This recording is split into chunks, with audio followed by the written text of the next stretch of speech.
व्यक्ति में बुराई प्रवेश करने के दो मार्ग हैं साहब। कान से यदि गंदा संगीत सुनोगे तो तुम्हारे भीतर बुराई का प्रवेश होगा।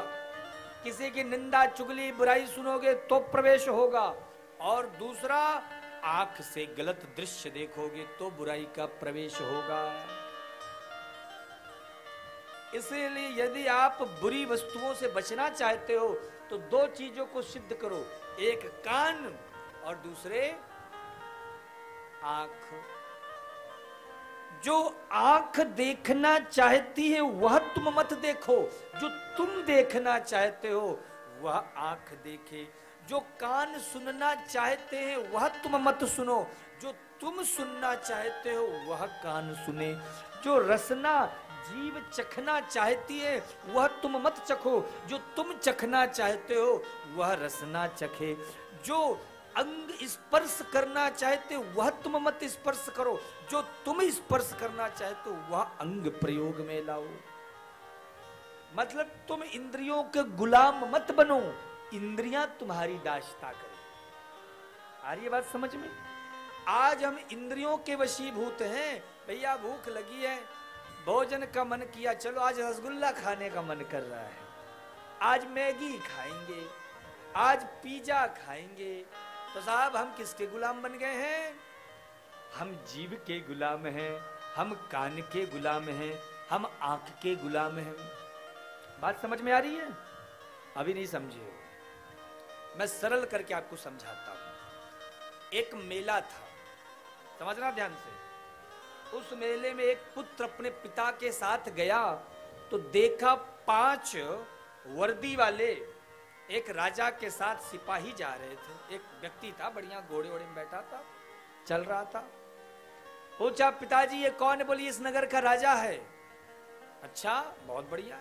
आगे बढ़े तो फिर एक 5 सिपाही मिले और एक व्यक्ति और जा रहा था उनके साथ में। बोले, पिताजी ये भी राजा है? बोले, नहीं नहीं ये चोर है, इसको ये सिपाही पकड़ करके कैद खाने लिए जा रहे हैं। अब देखो, वो सिपाही उस राजा के साथ भी थे और वो सिपाही उस चोर के साथ भी थे तो दोनों के साथ। अगर फोटो खींची जाए तो वो सिपाही उनके साथ भी हैं और उनके साथ भी हैं, पर एक फर्क है। वो जो 5 सिपाही हैं, 10 सिपाही हैं, वो राजा के आदेश का पालन करते हैं, और वो जो चोर के साथ सिपाही हैं, उस चोर को सिपाहियों का कहना मानना पड़ता है। इसी प्रकार से ये हमारी इंद्रियां हैं। यदि तुम इंद्रियों के राजा बनोगे तो इंद्रियां तुम्हारा कहना मानेंगी, और तुम यदि गुलाम बन जाओगे तो जैसे चोर सिपाहियों के आदेश से चलता है, इसी प्रकार से इंद्रियों की दासता तुम स्वयं करने लग जाओगे। तो तुम विचार करो कि तुम किसके गुलाम बनना चाहते हो? हा? इंद्रियों के, शरीर के, बुद्धि के, मन के, इनके हम गुलाम बने हुए। तो ये अजामिल ने देखा तो उसने एक रास्ते में वैश्या को देखा, गणिका को। महाराज उसको प्रेम हो गया, बोले तुम मेरे साथ विवाह कर लो। गणिका को तो धन चाहिए, पैसा चाहिए। बोले पैसे की कमी नहीं है, बाप दादा का खूब पैसा रुपया अपने पास है। लेकर के आ गया साहब, बड़े प्रेम से रहने लग गया। अब जैसी संगत वैसी रंगत। आप कथा में बैठे हो तो हरी चर्चा होगी, कोई शराबी के बीच में बैठ जाओगे तो वो शराब पीने के गुण आपको बताने लग जाएगा। किसी महाराज फ्री फायर पबजी के खिलाड़ी के पास बैठोगे तो वो उसकी विशेषताएं बताना शुरू कर देगा। कोई महाराज आप जिसके पास बैठोगे, जैसे लोगों के बीच में वैसा ही गुण आपके भीतर आएंगे। तो महाराज वह धीरे धीरे अजामिल चोरी करने लगा, डाका डालने लग गया, लोगों को लूटने लगा। वह ब्राह्मण अजामिल डाकू अजामिल के नाम से प्रसिद्ध हो गया साहब। जिस गली से निकलता दुकान चौराहे बंद हो जाते, ऐसी हालत थी साहब। माई बाप, कथा कहती है कि एक बार कुछ महात्मा गए उस रास्ते से। तो महात्मा जा रहे थे, हो सकता है आपके द्वारिका से चित्रकूट ही जा रहे हों, तो बीच रास्ते में अंधेरा हो गया, अजामिल का गांव पड़ा। पूछा भैया कोई यहाँ भगत हो जिसके घर में आज रात्रि रुक सके, कल सुबह हम चले जाएंगे। तो जो व्यक्ति था वो हंसने लग गया, बोले बहुत बड़े भगत के पास भेजूंगा आपको। और उसने पता दे दिया अजामिल के घर का। अजामिल के घर पहुंचे, उन्होंने कहा, दरवाजे में उसकी पत्नी आई, बोले देखो बेटी, हम लोग बड़ी दूर से द्वारिका से जा रहे हैं चित्रकूट, रास्ते में रात्रि हो गई है, आज रात्रि हम यही विश्राम करेंगे, अगर आप कुछ भोजन पवा दो तो और अच्छी बात है, प्रातः होते हम निकल जाएंगे। वाह ने कही महाराज आप आए हो, आपका स्वागत है, लेकिन आपको किसी ने गलत एड्रेस पे दे दिया। महाराज मेरे पति कोई भगत नहीं है, वो तो बहुत बड़े डाकू हैं, नंबर 2 के फ्रॉड काम निरंतर करते रहते हैं, कभी किसी की धन को लूट लेना, कभी किसी की वस्तु को लूट लेना, यही उनका कार्य है। हमारे यहां तो मांस भक्षण होता है महाराज, मदिरापान होता है, इसलिए मैं आपको पूछ भी नहीं सकती, कुछ भोजन के लिए भी नहीं। पर यदि आप इतनी आशा से आए हो तो आप सामने वृक्ष के नीचे विश्राम करो, मैं आपको सूखा राशन दे देती हूँ, आप पाओ। बोले ठीक है बेटी, हमें कोई दिक्कत नहीं है। महात्मा लोगों ने टिक्कड़ बनाया, नमक डाला और पा लिया। हम लोग होते हैं साहब जीव के स्वाद के लिए मरते हैं, पर महात्माओं का एक भाव है कि वो स्वाद के लिए नहीं, वो तो कैसे भी ये जीवन चल जाए इसके लिए बस भोजन करते हैं।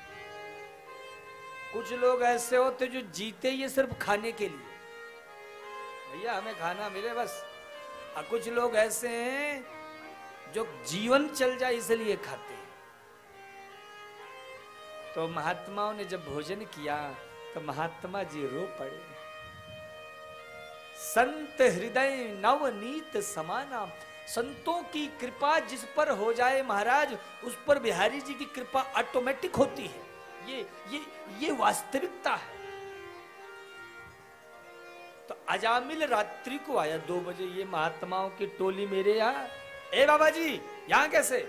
पत्नी आगे, सुनो साधु महात्मा है, मैं इनको रोकने को कहीं हूँ, कल सुबह चले जाएंगे। अच्छा तूने बोला तूने कहा तो 1 दिन क्या 2-4 दिन और रोक ले, कोई प्रॉब्लम नहीं। महात्मा जी मुस्कुराए, अरे अजामिल जी आज आपके यहाँ 11 संतों ने प्रसाद लिया है, और ऐसा नियम है कि यदि संत को भोजन जिमाओ, विप्रों को भोजन जिमाओ, तो बदले में कुछ दक्षिणा भी देना चाहिए। तो दक्षिणा दोगे? अजामिल ऐसा हो बाबा जी, तुम्हारे पास ये जो लोटा सोटा इसी को नहीं छीना, यही मेरी दक्षिणा है। नहीं तो मैं जो तुम्हारे पास लोटा सोटा है इसको भी छड़ा लेता, छीन लेता। महात्मा जी बोले नहीं नहीं, हमने भोजन किया तो दक्षिणा चाहिए, अभी ना दक्षिणा लिए जाएंगे नहीं। अच्छा, पत्नी ने कहा ठीक है कोई बात नहीं, संत हैं ब्राह्मण हैं आए हैं, क्यों इतना गुस्सा कर रहे हो, बोलो तो सही क्या चाहिए, बोल दो। अच्छा ठीक है महाराज बोलो क्या चाहिए। बोले हमें तुमसे पैसा रुपया नहीं चाहिए, ये जो तुम्हारे ये जो संतान होने वाला है ना, उसकी पत्नी गर्भवती थी, तो बोले ये जो तुम्हारी अगली संतान है इसका नाम केवल नारायण रख देना। ठीक है, संत चले गए, बालक का जन्म हुआ, नाम नारायण रखा जैसा कि वचन था। पर अजामिल का प्रेम पुत्र में बड़ा भारी हुआ।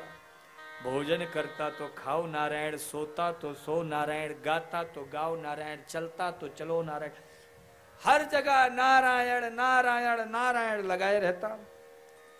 पापी था, विधर्मी था, अधर्मी था, दुराचारी था, पापाचारी था, व्यभिचारी था, सो मृत्यु भी जल्दी आ गई। मृत्यु आई तो यमदूत सामने आकर प्रकट हो गए। आपने देखा होगा जब अंतिम समय मनुष्य मरता है ना, तो जोर जोर से डकारता है, पता है क्यों? क्योंकि उस समय उसे यमदूत लेने के लिए आ गए होते हैं। वो अपनी आंखों से उन यमदूतों को देख रहा होता है। मृत्यु के समय जैसे अपने सामने एक बड़ी सी टीवी स्क्रीन चलती है ना, ऐसे ही मरते समय यमदूत एक टीवी स्क्रीन चालू कर देते हैं और रिमोट में सारे तुम्हारे पाप पुण्य का पुथन्ना खोल देते हैं। और जो जैसा कर्म होता है, पाप पुण्य होता है, मरते समय जब व्यक्ति उसी समय हंसता है, कुछ देर के लिए रोता है, क्योंकि मरते समय व्यक्ति को अपने किए गए सारे पाप पुण्य स्मरण में आते हैं।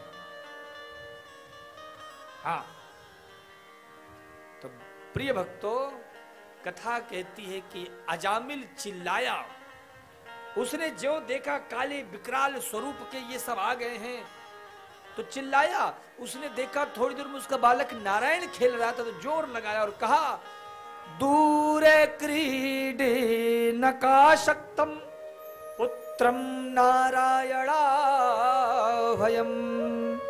प्लावितेन स्वरेणै चैराजुहावा कुलेन्द्रियः। हे पुत्र नारायण, हे पुत्र, किधर हो तुम? स्वरेणै स्वरेणै चोर्या। अरे तुम किधर ध्यान दे रहे हो? मेरी ओर ध्यान दो। देखो ये मुझे कौन आए हैं लेने के लिए। और जैसे ही इतना कहा, निशम्य म्रियमाणस्य ब्रुवतो हरि कीर्तनम।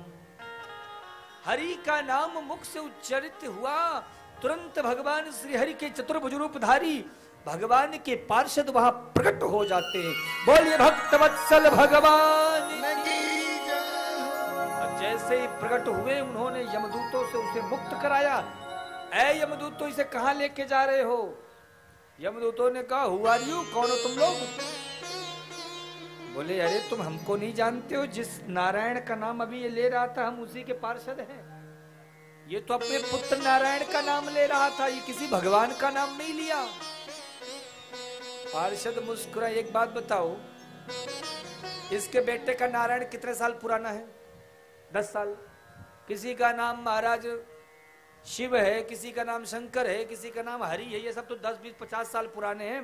लेकिन हमारे प्रभु का नारायण नाम कितना साल पुराना है? बोलो, बोलिए ना। तो बोलो, असली वो हुए कि हम हुए? हम तो साहब नकली हैं, असली तो वही है। इसलिए जो भी हो, भले इसका भाव अपने पुत्र के लिए हो, लेकिन नाम तो इसने हमारे स्वामी का लिया, इसलिए इसको यमदूत नहीं ले जा सकते हैं। और अंत में यमदूतों को छोड़ना पड़ा। 2-4 यमदूत बढ़े, बोले आ जाओ, 2-2 हाथ हो जाए। तो नारायण के दूतों ने थोड़ी उनकी पिटाई उटाई कर दी, सफाई धुलाई। बेचारे कोई कमर पकड़ा, कोई पीठ पकड़ा, कोई कंधा पकड़ा, भागे भागे गए यमराज के पास। महाराज, वहां नारायण के दूत आकर हमारी बहुत पिटाई किए। क्यों? अरे उसने गलती से नारायण नाम ले लिया, अजामिल ने।